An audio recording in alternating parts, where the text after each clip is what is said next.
Hey, Tech Guide Ninjas here. Hope you're having a good day today. So today we're looking at how to add members to a group in Notion. So once you've got your Notion account open, you're going to click on your space name in the top left-hand corner.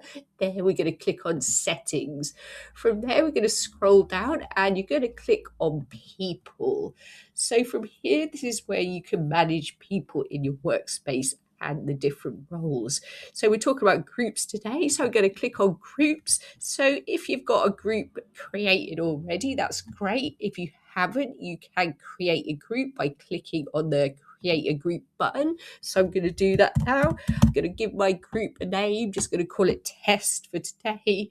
Going to press return and my group is created.